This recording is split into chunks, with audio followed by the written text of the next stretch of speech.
I feel like is it a music podcast if we're not both holding PRSs?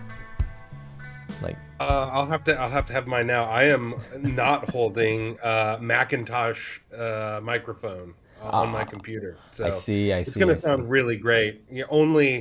Only prime audio quality do I partake in over here, such as the microphone on a MacBook Pro. See, the thing about it is we hold the PRSs, but here's Well, the that's thing. true. Here's the trick.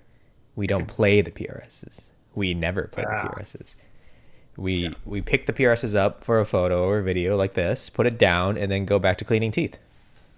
for sure. Or like any of the I was just talking with Jackie about this the other day. The videos where they go through the trouble to like mic the drums, but then they don't run cables to the mics, like because they're just doing a mime video, which is fine. There's nothing wrong with that. Okay, for a But it's music video very shoot, I funny to guess. me. It's like you go far enough to put mics on the drums, but you don't go far enough to plug anything into the mics. It's like a Jack White video, man. Yeah, He you know. hardest button to button those amps. He did the trouble to get 8 amps, but not enough trouble to plug in 8 amps. What happened to our music videos? Our music videos used to be cool. Uh, Now every music video feels like it's basically a student film, unless it's like a top 40 artist. hey, that's my next music video. It's definitely how it's gonna be. Oh, Welcome. mine too. You can't spend money on that. I mean, it's Exactly. got a million Um, other things to spend money on. well, we should probably do some intros. Hello, my name is Tyler. I play and write and do music stuff in the form of a band named Joy Boy. With me for this adventure into talking about music, of being having it as your hobby, your passion outside of the thing you're doing on your day to day at your day job. I have Brandon. Brandon, you want to promote? You want to Brandon, you want to plug? Yeah, I'm in the band, the power trio Scuzzy Wayne. We are very, very brand new, much like Joy Boy is also pretty new to the scene. Um, just Yeah, played our first official show a couple weeks ago. maybe we should be So called the New Rock Star Podcast. How about that? yeah, the new indie. I want to get. I feel like we need to get indie in there somewhere. It's Okay, just so okay. cool. Indie Indie on the wannabes. side, or I. Indie on the side. Okay, I like it. I like it. Side. Yeah, I was gonna yeah. say It's like, or do sideline. something with side hustle, but with indie in there. I don't know. Well, you throw Yeah, and hustle the into only it. and You throw this hustle is an into the name interesting. of a thing, and then it gets really sketchy there. Huh? Exactly. Well, this is the one reason why I like to stray away from things like the sort of Weekend Warrior and the Okay. whatever Okay. five to niners, that sort of thing. Only because I think, wow, that is like the reality of the situation when you have another day job. Hmm. I think in some ways you're like diminishing your own work when you kind of refer to it that way a I little see. I bit. see. I see. I don't, not that I take it all that incredibly seriously, but I don't know if I like think of myself as a weekend warrior, then I'm very much going to put in the effort of a weekend warrior, which is Oh, just going to okay. be Okay. like no effort at all. I always like. Sorry, weekend warriors. I always like lo-fi. I keep things lo-fi here. Oh, sure. We keep No, yeah, things I think yeah, yeah. real No, low you're good. tech, real low tech here on this podcast. By which, as of this first recording, we do not have a name. No, not So yet, but we can figure it out, and you can one of us can record a nice tag up top yeah. So with the insert name that is tag to be. here after this really long cold open, as well as the sponsor. Yep. Today we were sponsored by the little goop that is on the back of your guitar pedals when you're trying to sell it, so you need to take off the Velcro. But the Velcro's been on there for like 2 years, 3 years, and there's just a goop you can't get off. That definitely didn't happen to me this week as I was on a rampage of selling a bunch of gear. And I didn't. How'd that go? Tell me about your gear selling journey. Is that how should we start? We should start with gear. Yeah, I don't. man. I don't want it to be too monetary. I would definitely wanted to get into like the actual art part of the Oh, artistry of of course. music, but Got to uh, start I somewhere. I love gear. I feel like if we're gonna develop some early personalities of the podcast, my name is Tyler. I have a gear addiction. Um, I have Hi, recur Tyler. I have recurring gas gear acquisition syndrome. It's not really like that bad. I went through a long period of just not acquiring anything new, pedals wise. I guess in the meantime though I was trading out guitars a lot. But just recently I just finished up the first phase of my music project. Joy Boy did a couple Yeah. shows. At the time, kind of my goal for 2024 was to put together a band, write music, and play shows. And so it took me an entire year to write the music. It took me a while, not actually as long to find the band, but then to get the gig and then get ready for the gig, that took a bit. So basically a year straight, I kind of didn't really change out pedals. I had like one sound that I was going for all the songs sonically on my pedal board. I changed out guitars a couple times, but like that's, that doesn't count. That doesn't count as gear acquisition syndrome. But after that, I was like, okay, I'm gonna hit the studio soon. Like I'm gonna book some time, probably in like March or maybe like April. This is my time. I had to finalize sounds, and I've been wanting these things, so now's the time. So I, in the last week, have been, gosh, just living on Facebook Marketplace, living on Reverb.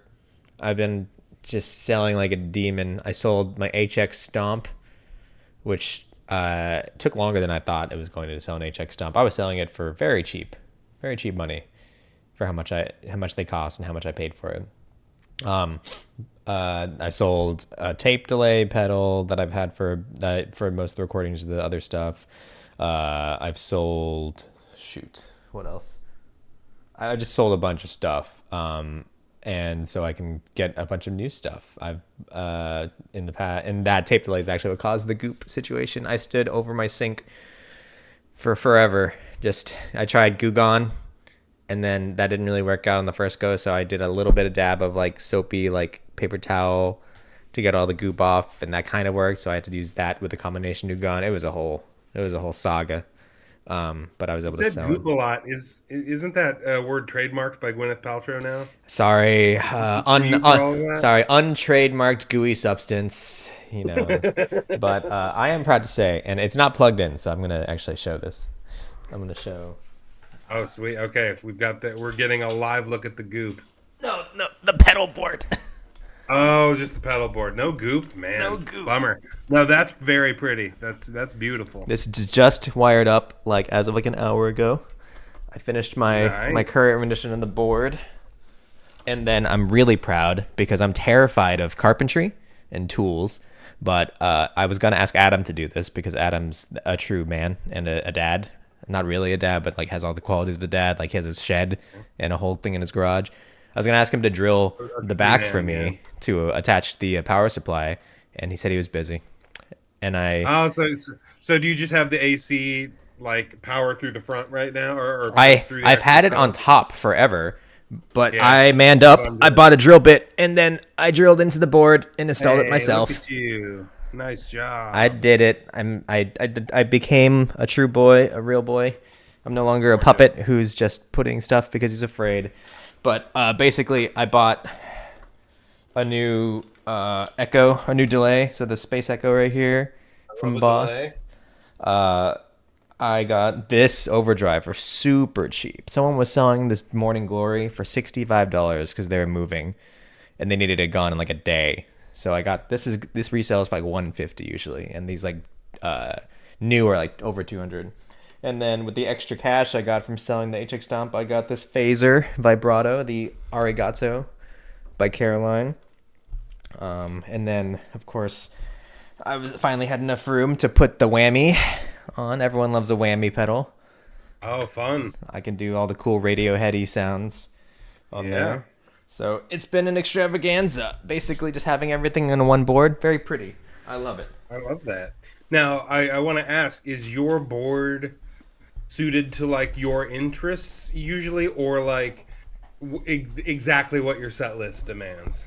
For last year, it was exactly what the set list demanded because that's how I wrote Yeah, the songs. So nice. I had this big old fuzz pedal, this octave fuzz, that because one song that was on the set list at the end is the only song in my whole like catalog I ever used that in, but it was the ending song for the set, and I used it for the shows I did, so I had to keep that on until those were done. And now I was like, shows are done. I might not use that song, or I might rework that song for the album. I'm not gonna use this fuzz pedal. That thing was heavy and hard to turn on, so I actually sold it to buy this guitar, which is my new favorite thing in the entire planet. That's great. Yep.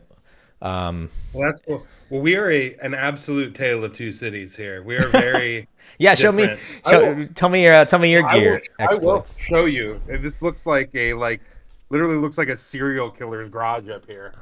Oh, Oh no, my video cut out. Hold on. it's okay. We're experiencing. Oh, Here we we're go. back. Here we go. Okay. So over here, Mm-hmm. let me get it so you can actually see it. So that is Good my strap. Fender Stratocaster on the floor, I like it. I like it. plugged into a Vox practice amp. All right. And yeah, in this room with no decorations and a television on a weird fireplace stand. And this is where me, a lunatic, plays guitar. And now I do have a pedal board. I'm not pretending like I don't. Uh, Don't you have a but Helix? I used to. I actually did sell the Helix. I thought you. So you had a Helix in Austin when you lived here. Sold it I in did. Austin. Bought a new one in Ohio, and then sold that one. No, no, no, no. I've never Oh, had I one thought at you. all. Okay, I thought you bought a new Helix. Okay, I No, was gonna be like, third time's the I charm. decided. Yeah, I decided I was gonna go. I've been through phases of liking Helix. I decided I'm gonna go all analog, especially for this new band, just because it's so fun and I think it works for the sound too. What's on the board? I'm very. The board is it's very basic. You've got your Boss tuner, which I see you have as well. Very important. TU3, baby. Um, absolutely. I have a Vox wah pedal on there. Oh, I have a delay pedal that I cannot even remember the brand of, but it was very cheap and I like the way it sounds. I sold my wah recently. I just sold my Oh, wah did you? because It's just very necessary for just what I do. yeah. I do You a lot play of a lot that. of psychedelic, Right, funky, right. that realm, and I know one Rage Against the Machine lick. I can do the intro to Bulls on Parade on the wall, which is no notes. Yeah, no. Oh no, no, not that part. Not the actual notes. The waka waka waka waka. Yeah. You're right. That is where the walk comes in. Um, Beyond that, I have a sustain and overdrive pedal Oh, that I do get a good amount of use with is it the on. Boss Sustainer? It's not. No, I'll actually bring my board home. It's actually in my rehearsal space, which is about an hour from where I live. Oh, I'll bring okay. it for next week's Or at least episode, and send a we can picture. actually. Yeah, whenever you see it next, send a picture. Yeah, I'll I will. I might have one if you have a actually. picture, Hold I on. could tag it. I could put it in this part of the edit. Future Tyler There we editing go. this right here. There you go. You got to put the picture of Brandon's pedal board if there is one, and if there isn't, put a nice, funny, empty board picture that you found on Google right there. But that's pretty much. Oh, I've got a phaser as well. You have to have And a that's phaser. yeah, it's a Boss phaser. Well, I So learned you have to have a phaser. I didn't understand or like phase for a very, very long time. I was a chorus guy. I've really been Horse is only a great. chorus user, chorus vibrato user until I got my HX Stomp, and then I still didn't use phaser until I started listening a lot more to Radiohead in the last couple months, and then Yeah. I'm like, oh wait, phaser can be musical. It's not just washing waves of sound. It can actually be used really uniquely. I've been addicted to playing Subterranean Homesick Alien off of OK Nice. Computer, and now I own this new phaser, and it's just always something I'm messing with. I'm very, very jealous of those who've had phase this entire time and didn't tell me.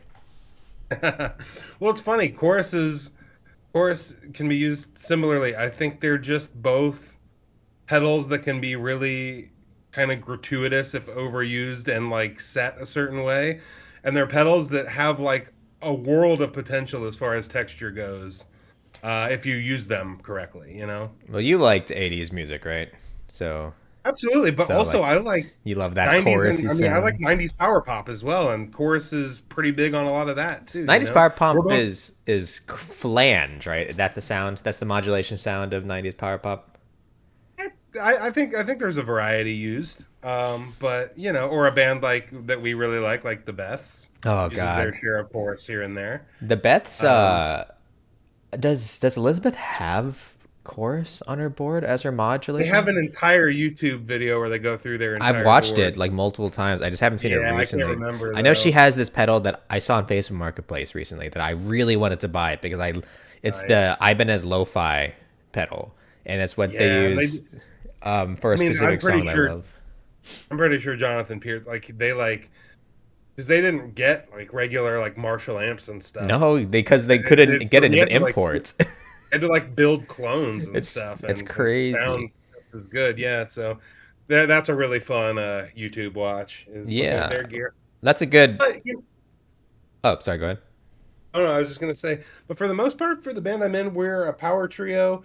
We dabble in a lot of different genres, but I'd say we're primarily like a power trio with a lot of kind of psychedelic '60s vibes. Also, some like more modern kind of alternative vibes too. But and it's just the setup that I have now. I think is really good for right now, as far as our sound goes. And throughout playing, I've just had I've been bitten by the gear bug less than most of my playing Good. counterparts. Dude, I could see right now, right, your pocket right now. I bet you have a heavier wallet than most of us gear I no, I just spend it on other listening. dumb shit. Okay. Like it's not like it's a more responsible. No, it just goes towards other stuff that I don't need. I see, I Um, see. Well, yeah, but do you believe that gear and specifically guitar? Because when I mentioned Radiohead, I think of a quote Johnny Greenwood has, in which he says, "A guitar is a tool. I don't understand why it's revered, why people obsess about them, why people celebrate them, hang them up on their walls. It's a tool that's used for a job." What is your take on gear? Like, do you find gear to be just the ends to the means of creating your music, or do you consider it as yeah, part of the process? I think it's the tools of the craftsman, right? Now, the better the craftsman, oftentimes the better and more complex the tools.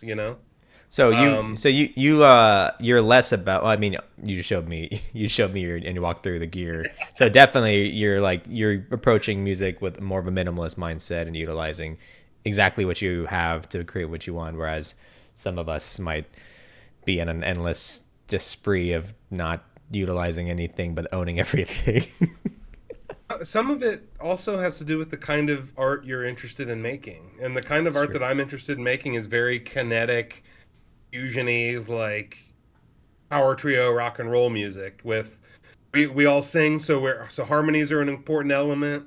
Making sure you've got a good melody, making sure you've got a driving rhythm. A lot goes into it, but it's not something that requires, at least at this stage, maybe after we've written and recorded some music, I will say, okay, I want to actually evolve this a bit and add a little more complexity, add a little more dynamic in the No, sound, it's and when I'll your need to. bassist comes by with a fuzz pedal and you're like, oh my god, I He's need already one. got one. Ah, there it is. There it is. When Well, the bassist has a pedal board, that's when you know I gotta keep up.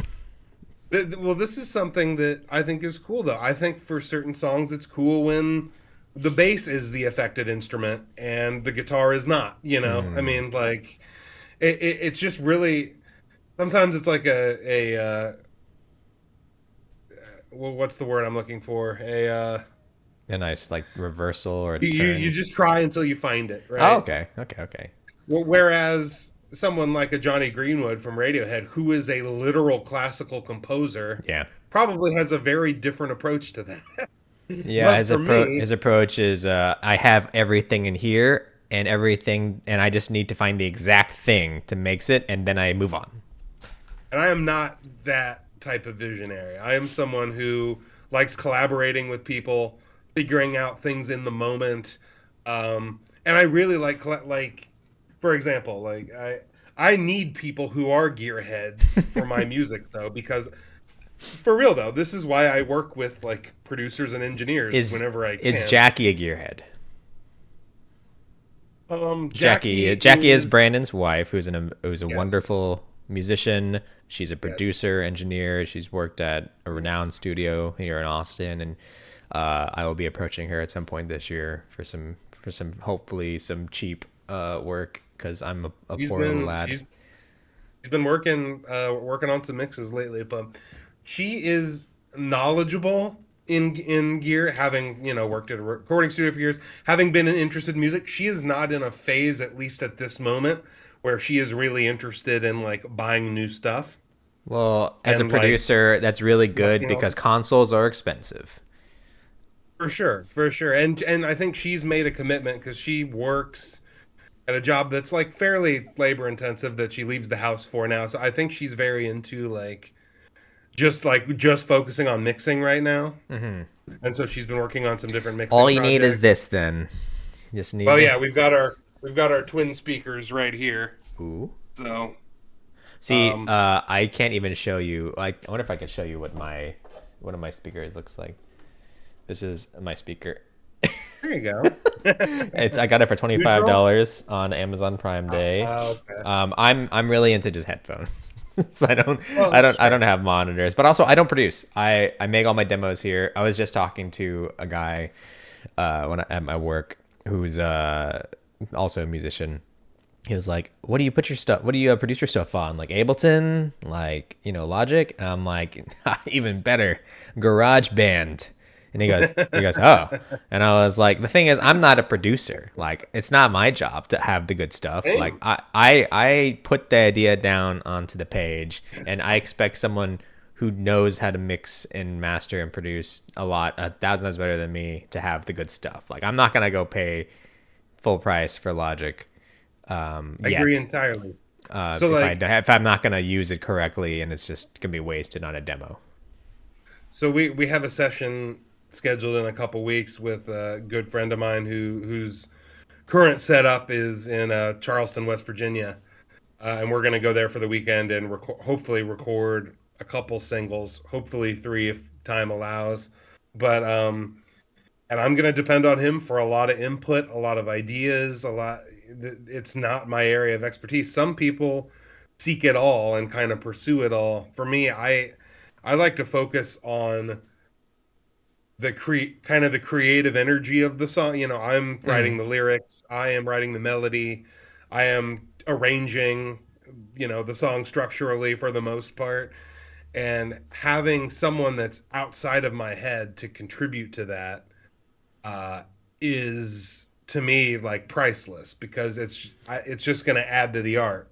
Now, for me, that this is as a collaborative artist. For some people, it all exists within their mind's eye. They know exactly how they want it to sound, So and yeah, they I feel like that's have worked really our. hard to I getting feel it like that's the out. next tale of two cities. Is that like for my project? That's pretty much been my whole thing, which is like and not out of like arrogance. Like I don't think anyone can bring anything to my music that'll be better than what I put, but it's more like timeliness. Like I had a goal at Jan 2024 that by December 2024 I wanted to be on a stage playing my songs, like do my first gig because I'd never done a Yeah, gig in my life, and I knew that about that's cool. after the first EP, I wrote the first EP in a week in January. I put Yeah, three demos together, put them out immediately, and I was like, this. I just needed to do it so I could do it. If I didn't do it then, it was never gonna oh, happen, and I would go the rest of my life without doing it.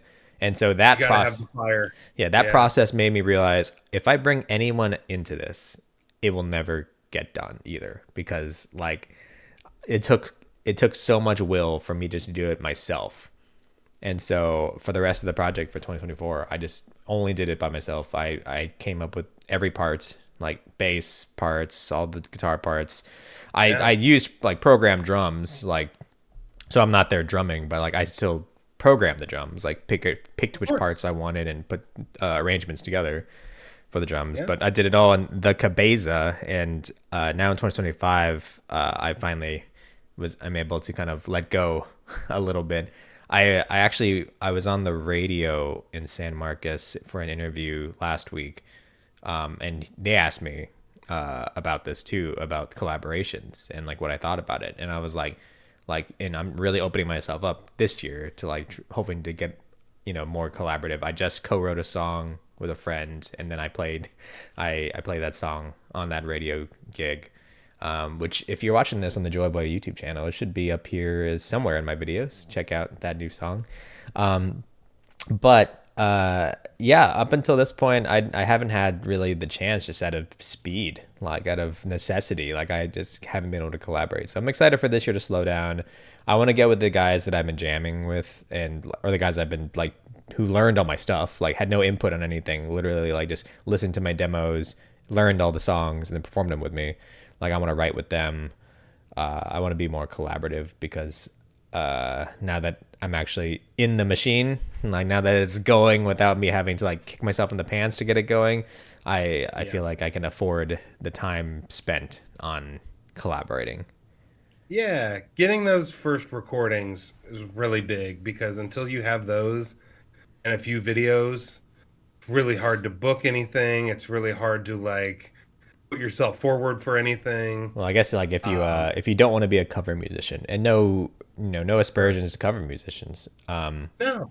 that I, in here in Austin, I was at a winery for Valentine's Day, and the guy serving us was actually the other guitarist for this very renowned pop punk cover band here in town, whose other guitarist I actually already knew because he did some Okay. work for me on one of my guitars, and so it was like a small world. But I was like, April, my girlfriend, was like, "What music do you play?" And he was like, "Oh, I play in a pop cover band." And I'm like, which one? Because there's only four in town. And then I realized, what? There's only four of these like groups. Like they're probably just they got the not monopoly. They got a quadropoly. Like Bacon. they're just hopefully Yeah. they're raking in something more than I am, which is zero. Oh yeah. I think my last gig, the band made $53, Nice. and the guys Yeah, let me keep it, thankfully. there you go. Yeah, it's funny. I think we've gotten into this. So we're like, number one, just to, off your point. Yeah, if you want to make money as a band, be a wedding band, Right. I or was yes, be a super niched like that, a I pop uh punk band. I was A having this pop conversation punk with bands are the new '80s bands, I, basically. I was having this conversation with April after that conversation with the guy. I said, because Yeah. I was like, that's the life I could have taken, because I grew up in pop punk music. I learned guitar to pop punk music. Like I could play you Mhm. entirety of American Idiot front to back. I could Yep. play almost the entirety of the Black Parade front to back on guitar. Mhm. And then so I was talking to April, and I was like, I realized that on the totem pole of money, where I'm going is at the bottom rung of the totem pole. Like you have, and tell me if you agree or disagree on this list, on this ordering. Number one is wedding solo act, like Mhm. solo acoustic guitar player for specifically a wedding based one. Then Sure. wedding band. Mhm. Then solo acoustic guitar player that just plays like corporate gigs. Mhm. Corporate band, cover band, and you can't see it because it's out of the camera view. That's original artists. True, but also this is where it gets into art versus commerce, right? Yeah. Like, are you making art or are you trying to? Because I would honestly, Well, if you're in this it, is the totem pole of profit, not totem pole of for sure, fulfillment. I would always be like, if you're in this for the money, get out of all of it altogether. There we go. But no, I mean the musicians that we knew, especially like back in Austin, who were professional gigging musicians. I mean, wedding season was like the time to rake. Like they were just ready for weeks and weeks to go towards playing those sorts of shows. Well, yeah, And I have this musician that I know, and he was getting approached potentially to do like like a South by ish kind of. No, it wasn't. No, it was South by. It was a big tech company. A big tech company was asking, for his rate, and the dude's like one man. Like he wasn't gonna bring a band. He was gonna play like one guy, one guitar. He was gonna charge 5K for a corporate thing. And I bad. was like, but he does originals, and I was like, man, that's awesome. Just Yeah. just to get paid 5K for a gig for an hour and a half. That's Yeah. wild. Yeah, we're open to the thing that I like about the group I'm in now is our originals are our focus. What we're most interested in playing when we're looking for gigs and that sort of thing. Um, playing an hour set, playing mostly originals. We've just kind of gotten around the corner of actually having a set full of early originals. Yeah, what's But we the? also Oh, I bet sorry. you're gonna answer the question. I was gonna ask, what's your cover song selection looking like? It's the really nice thing, and I'm really grateful that this is the case. Is I'm with two very competent musicians, and so we kind of just go through cover songs like it's nothing. Um, because you can kind of just you work out the arrangement. They've both played for a long time as well, Hmm. and I've played for quite a long time with periods of stopping, obviously here and there. But um, so it's all very intuitive, and we can kind of just pretty easily pick up covered. Like one thing we've actually talked about and that we're considering is it's like maybe trying not to repeat cover songs and just like each Oh, gig having different ones. mystery Now, song. Okay, like Taylor Swift now when I say style. that, Okay, we're okay. not. Yeah, yeah. When I say that, we're not like learning YYZ by Rush. These aren't the kind of cover songs we're playing. We're playing songs that are usually kind of open-ended, usually have some kind of roots in blues or sort of jammy music, Okay. where you can kind of. You need to do It's not the most difficult thing to pick up. you need to do the McFly. You just The gotta McFly. you finish a song, not busted McFly, but I meant Marty McFly. You know, walk up to the mic right after finish a song, and you go, "All right, we're gonna do blues and B. Keep up with the changes. Let's go." And then you immediately launch into not Johnny Be Good. Then you launch into Power of Love. Keep them on their toes. Yeah. No, you got to just do the. I think you should leave sketch that's making fun of the Johnny Cash thing, where it's like, "You boys just follow me," and he starts like improving, and then Tim Robinson jumps up with lyrics he made up that make no sense. Have you seen that one? I don't, it's really funny. I have not. I will check it out. I've been listening to I'll send it to you after I've this. been listening to Friday Night a lot recently. From Yeah. I think you Have should you? leave. When we talk about true musicianship, true original musicianship. Absolutely. What's your favorite cover song to play? Right now, Yeah. gosh. So yeah, we're working on and this is was the nice thing. We're working on a medley that includes three songs in it, Okay. and also has little kind of jam sections. And I think we're going to close the show with it. Hmm. Heck, you know what? Exclusive for the pod, I'll tell you. But it's Oh, got, exclusive. yeah, everyone, yeah, yeah. We need to repurpose the Homer alarm for exclusive content for this That's a podcast. So different just make a YouTube note of channel, that. Brandon. They don't understand. No, yeah, yeah, okay, but Do I even have we have a basketball Do I pod have too. Oh, we accents to? see. You need to hit the exclusive thing again. I'm giving all kinds of exclusive content right now. There you Oh, go. There it is. unfortunately, it pops up on your side of the screen on this recording. That's Whoops. okay. Hey, I'm the one giving the dish, but so the one we're working on starts with "How Many More Times" by Led Zeppelin. Oh, starting with It goes, Zeppelin. yeah, it goes into a song called "The Bomber" by the James Gang. Okay. It goes into, and there's some jamming between these two. It goes into "My Generation," The Who, Ah, love it. and then it closes up with the final movement of that song, "How Many More Times," the Zeppelin song. Okay, so you're wrapping it up on It a has nice kind of two a Zeppelin movements, sando, as you will. kinda, yeah. I think it's going to be cool, and it features everybody. Like it features all three of us singing lead vocal at one point. That's It great. features guitar solo. It features bass solo. It features drum solo. That's really cool. So I think it's going to be like a cool way to close out a show. So that's probably, but this is where I get into the intuitive thing and why I'm like grateful to be playing with guys that are so good. Is like we tried it for the first time like last weekend and like pretty much had it, and I was like, okay, I would love to do My Generation. I love My this is nice. Generation. Yeah, it's fun. It's Um, fun. only We're have. doing the live at Leeds version Oh, a little okay. bit, which is has this other kind of movement at the end of it that's pretty cool too. I would Um, probably do the TV version, like their first like Taylor's TV set, version. where no one where the drummer I think breaks his eardrum or something, Sure. or was no he breaks Townsend's eardrum, right? Oh Because right, yeah. there's an With the explosion. bomb, Yeah, there's an right? explosion in the drum set and it like blasts Townsend's ear and like permanently disables him for the rest of his life. Crazy But times. that Those version of the those song I those. love. We only have one cover song on our set. Nice. Actually, I think I have a set list. Hey, let's hear it.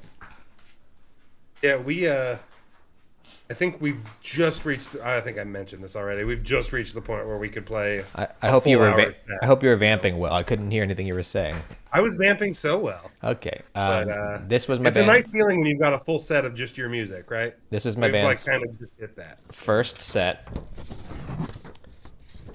And Okay. it's backwards for you, but for the audience, it's forwards. But our one cover song is "Don't Stop Me Now" by Queen. Don't stop me now. Yeah. Nice. Hey, DMCA man, we're on YouTube. Yeah. We're on YouTube. We I can't take those kind of It was, strikes, buddy. it was a short enough snippet. Exactly. I was so bummed. I printed out a set list for like rehearsals and gigs, and then I was trying to print out a set list for this radio show, and I was so sad because on Sunday all the print shops close. All the print shops are closed on Sundays. I was like, what is up with that, dude? I didn't understand. But I had a cool looking set list for that one. I played a cover of something by the Beatles. I did something. We could just do a whole bit on this. Something like what song? What's it sound like? Who's on first? Am I right? All right. Well, we talked a little bit about our views on gear, and we talked a bit about kind of moving from inspired by instruments or not into inspired by other music or not. I kind of wanted to, we touched on it very briefly. I wanted to bring back inspiration for me. I'm not sure if inspiration for you, but you are the one who introduced me to them. The Beths are so good. They inspired my entire last year's music. Like, no one Yeah, knows they're that awesome. band of my friend group. Of anyone I've showed like my music to, like anyone listens, they no one knows that band. And so they asked me like where like it kind of reminds me of this or like what were you thinking of like when you were making this? And I'm like honestly like the whole all like whatever 15 songs I put out, that's all the Beths like top to bottom. Like I was just thinking of like their catalog is so good. Absolutely. Yeah, no, they're incredible. I mean, so this band that preceded my current one, which was called the Online Stoics, Loved them. which was very short-lived, but could still do some stuff here and there. Uh, Basically, what happened was Jackie, my partner, was the singer of that group and kind of became interested in some other things. So we kind of pivoted and switched to a group that more suited the trio remaining. That was more kind of intuitive to what we do Well, best. I still But loved the single. Melancholy, and yeah, Yeah. I'm really proud of that. And you know, if uh, that's all that ever comes out of the Stoics, You got to I'll still add be that proud. to your cover list for Well, Scuzzy Wayne. we've actually converted a couple of the Stoics' other songs into Scuzzy Wayne songs. Jazzy, bluesy, Just yeah, it's more psych. rock. Yeah, just I wait till see. you hear the recordings. These are mostly rock and roll I songs. want to hear them. Uh, but we also do play blues and stuff too. Uh, yeah, no, I think you'll like it. It's a good vibe. Again, we got a really good response with them at the show we played. But anyway, that whole band was just like, wouldn't it be cool if like we had a band that was like the Beths? That was like the entire and Fountains of Wayne. It was like those two like meeting at a head basically for me in terms of songwriting. Um, Joy Boy for me is wouldn't it be cool if you had a band like the Beths, but you don't have a band and you're also not Elizabeth? So, you're just thinking, wouldn't it be cool? no, and your stuff does doesn't give me like total. I think the Stoics were a more conscious Beth's ripoff than Joy Boy is for I, sure. I don't think rip off is a fair term. No, I don't, I'm joking don't think mostly, it's a but fair term. I think I mean, I didn't think the Beths when I heard the song. I definitely did think Fountains of Wayne, but I didn't think the Beths. for sure. I heard Yeah, the no, Fountains of Wayne influence. and I think when we think something is a ripoff of something, too much other influence comes out in other areas, and it doesn't actually end up sounding like that thing at all, really. Yeah, I had no aspersions of influence of like certain bands that I do love and I've been known to love. But Adam, my best friend, I sat down with him once and was asking him for his like honest opinions of the music because at that point I released it all and was planning to start performing. And he was like, "Yeah, like honestly, it's just like very Queen." And I was like, "Really?"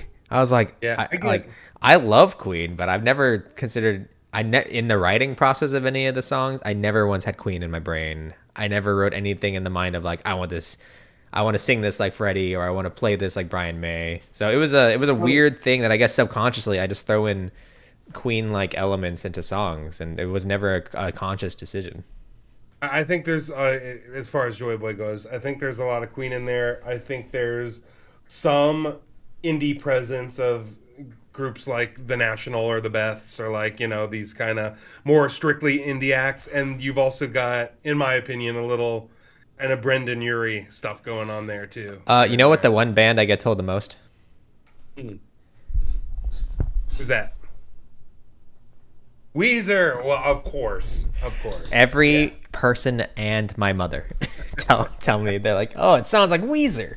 Like you're doing like it's like a Weezer. Weezer Hey, thing. And not a band. I'm like current day, that's good. If you had said this to me like 10 years ago, I guess it'd probably be more of an insult. And then 10 years before that, it'd be good again.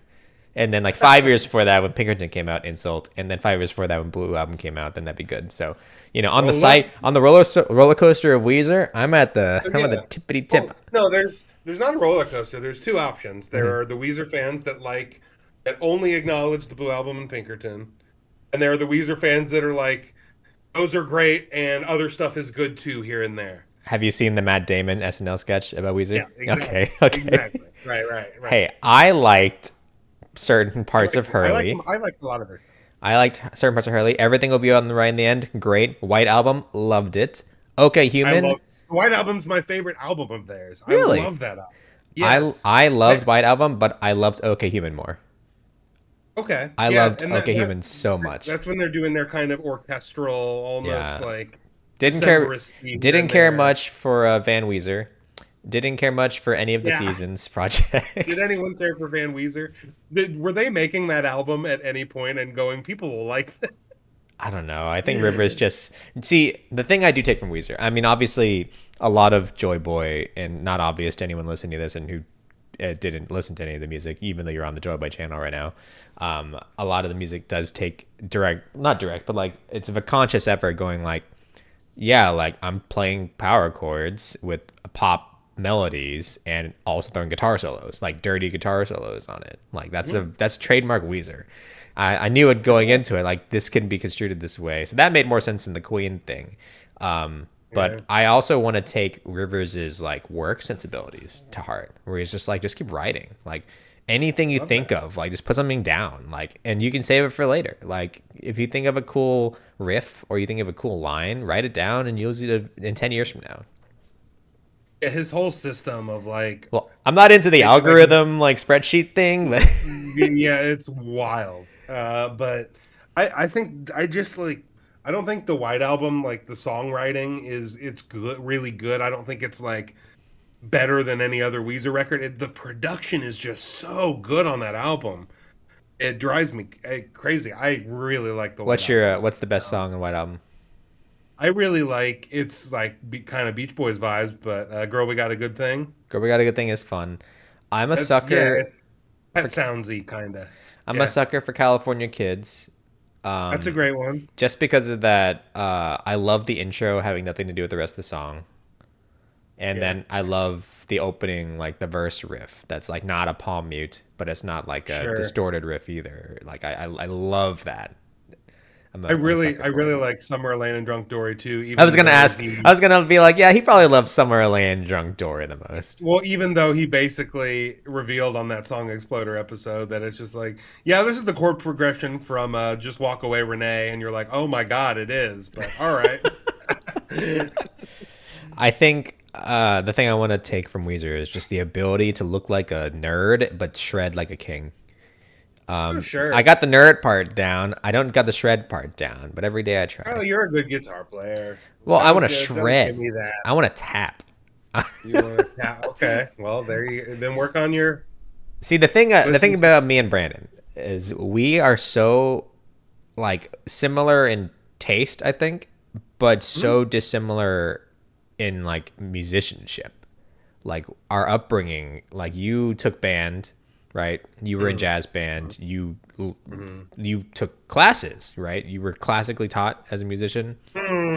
I enough to scrape by my like college jazz ensemble, but You not were like you classical. were you were in a college jazz ensemble. Eh, Yes, but it was very like number one. I wasn't very good, and I was very much piecemealing all of it. I I've sat never in been able good at reading music. I sat in my bedroom printing out tabs to all our Make and Rejects gives you hell at Well, age I did that 14. too at certain points. And that's what I did at age 24, and that's what I did at age, like, me and Brandon have such a different, I think, like, background coming into music.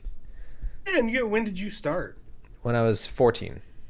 Oh, okay. No, we were similar in age then. Yeah, I I think just 13. I went into it with the full force of I don't want a teacher. I don't want to take classes. Like I lived my entire life either taking classes or doing extracurricular coaches and stuff that I don't want to live that life for something for once. I want to have something that's mine. I want to have something that I own, that I am responsible for if it succeeds or fails. Like if I learn this or don't, at least it's on me. And so I self-taught That's really everything. cool. And I refuse That's to the difference. learn scales. I refuse to learn reading That's music. cool. That's the difference between you and me though, because you were like, I was like blowing off everything else in my life and playing guitar all day. So like, Yeah, I play guitar a lot, but I guess I still kept up with certain things. And it's worked out for you. I mean, you definitely have. we're in bands with the same with about the same levels of following probably. You've So played a who lot of knows? you played a lot of gigs. You played a lot of shows. I'm No, it's jealous of that. true. I'm I'm jealous of the amount of shows you got to play while you were here in Austin, and mhm. just the amount of musicianship uh, when you were here. Which I'm it's really it's interesting. Like aside from a couple really busy years, my living in Austin was the least I played music in my life, like really. by far. Oh wow.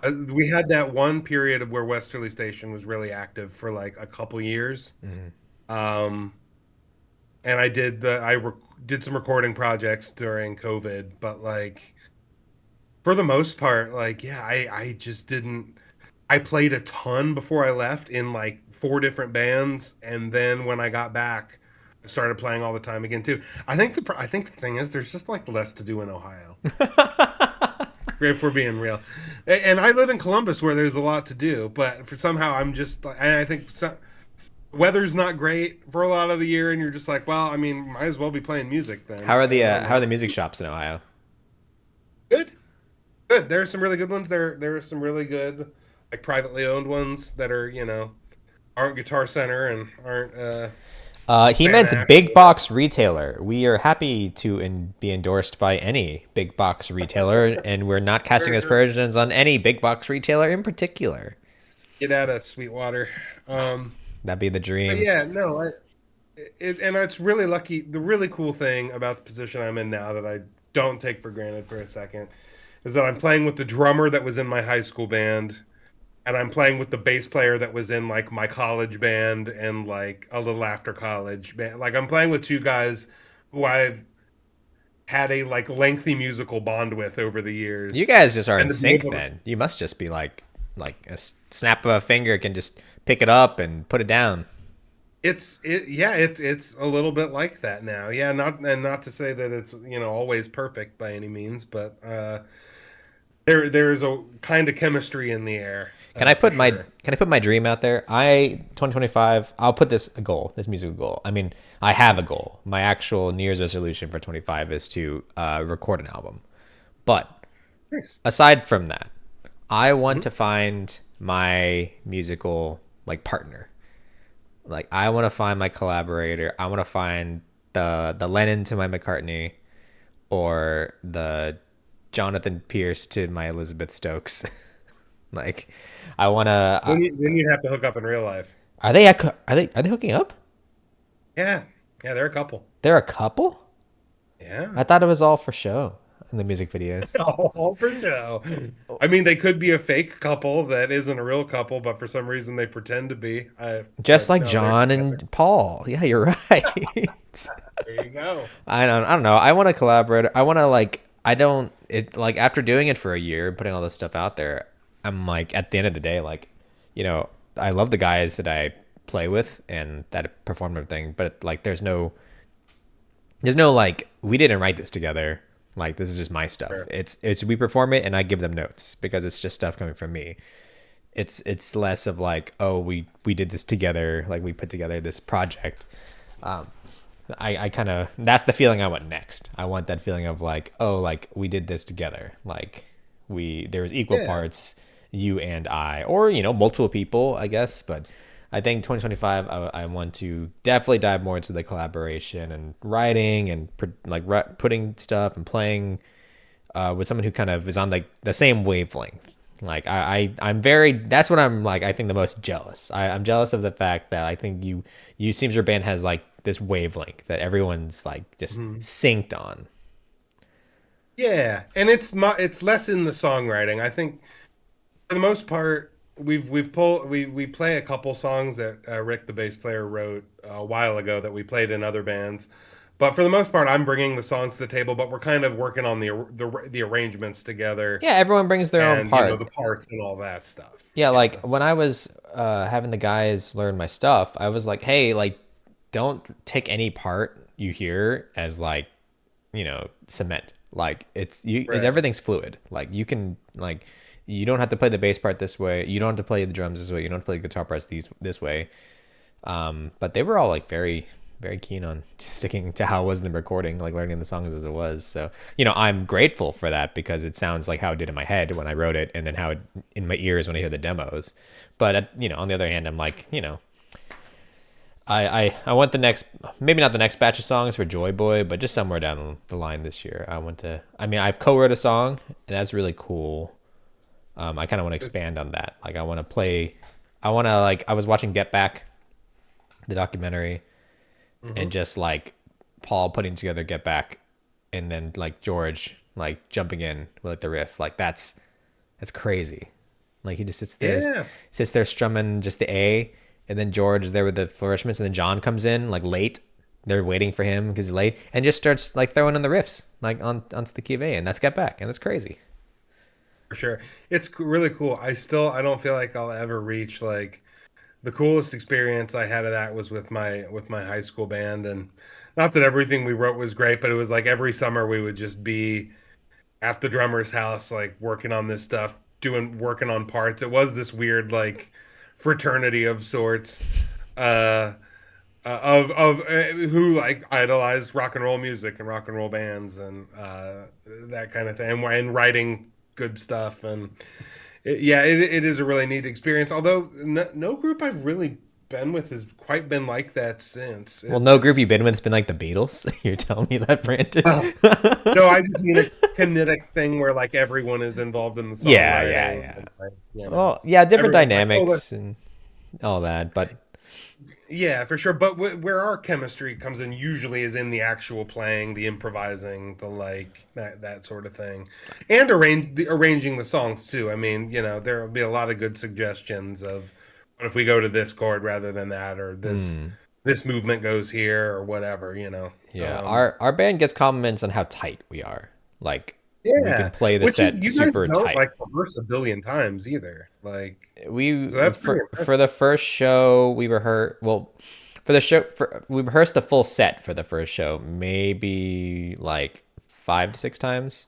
Yeah, And in general we've been playing the same songs for about 6 months yeah, before that. And then for the second show we rehearsed maybe like 3 times. I had to rehearse with the new bassist to get him to learn some of the stuff probably like 5 to 6 times. But nice. all in all, yeah, the band rehearsed a good amount to get there, and that's the main compliment I got. Like after that first show, is like you guys were like it was crazy how everyone's like right on time and like doing these intricate melodies, like landing at the same moment and hitting your pauses and all this stuff. And I'm like, well, it's good because we practiced like You a can billion times. you can really stand out, especially when you're at the early stage that we are, when you have a band with really like locked up tight arrangements, because that's what puts you a step ahead when you're at this beginner level that we're on, playing dive bars and playing like Playing bars that get places closed like down that. the week after you play them, Well, you which shut it down. You played too well. You shut the place down. They couldn't reopen it's after an that. omen, Brandon. It's an No, no, no, no, no. omen. You Yeah, guys, I see. your first gig was at the Carousel Lounge, a historic Austin dive bar, and a Make it or place break where I it. played several times. It's a wonderful place. I love that But place. It was really funny. I love the Carousel Lounge. But anyway, I was just gonna say that when you're starting out, that is how you can really stand out. And Just be I tight, be think it's practiced. tight. And this is the thing. Another thing I like about the group: being in a power trio is so great because the less channels of communication required, the simpler. So when it's just three and one person's kind of the ringleader, so to speak, you can kind of get away with a lot more in terms of like improvisation or like Oh yeah, dude. My set, there's no improv. extending something or The only improv in my set is how I sing the song. Like there's just yeah. there's no room for improv. It's everything's Well, so like prescribed. sure. But I wouldn't want your sound. I wouldn't want a band like yours to improv that much. You know, Yeah, like it's maybe sometimes, but yeah. The like bassist brought a lot of flair. The new bassist brought a lot of flair on our second show, but in nice. general, like we're pretty we stand a pretty tight track because just how I wrote the songs, I guess. But Yeah. So, so like for example, I'm going to Fountains of Wayne's reunion show this summer, oh and that's going to be great. I don't expect Fountains of Wayne to improv a lot because they write really tight songs and they are all capable of doing it. But I don't expect to see that, and I don't necessarily want to. well, yeah, If that's I not were what to you're see paying a like ticket for, right? exactly, but if I were to see like Fish. Krungbin, did I even pronounce that right? Yes. Krungbin. I mean, I'm Okay, the wrong good. person to be Uh, asking, but I'll just say yes. Yes. sure, but I'm gonna probably expect some improv if I'm seeing Krungbin. Well, I that's do true. some That's true. sweet guitar playing, some. It's a jammier type thing, right? If I'm seeing, for lack of a better example, John Mayer, I'm probably going to see some You're improvisation. probably gonna see only improvisation. Very little lyrics, only improv. He writes some pretty tight arrangements here and there. Yeah, I like Um, Mayer. Well, I do too. we're approaching the end of an hour of conversation. Really flew by. We covered a lot of topics Oh today. yeah, We talked we do about this all day. talked Captain about America. we talked about inspirations. We talked about aspirations. We talked about where we are currently. But we started the conversation off with gear, and I'd love to end with gear. Brandon, can I see your strat? Yeah, Can you show the camera your strat, and I will show let me you grab my it. guitar.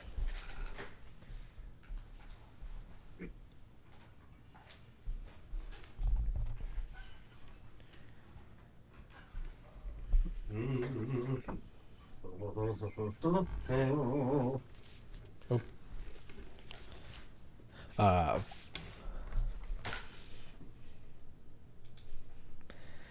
what kind of strat is that, Brandon? This is an American Stratocaster. Ooh, Yep. American Professional, or is it like kind of new, or is it like an older American guitar? Bought it in 2021, I think. Okay, so that's probably AM Pro, if not our American Original series. I'm gonna guess. Where's my phone? Let me punch it in because I can't even remember. This is how big a gearhead I am. See, I just care too much about things. I love Oh, gear. sure. My guitar that I'm holding right now is my current number one. If I was to do a gig, it'd probably be on this guitar. Again, I just played this. I played my last gig on this guitar. Well, I didn't play the radio show, but I played it on this. This is a Fender Vintera 2 Jazzmaster, based on the 50s style I love a Jazz Jazzmaster. Master. Jazzmasters are my favorite guitars.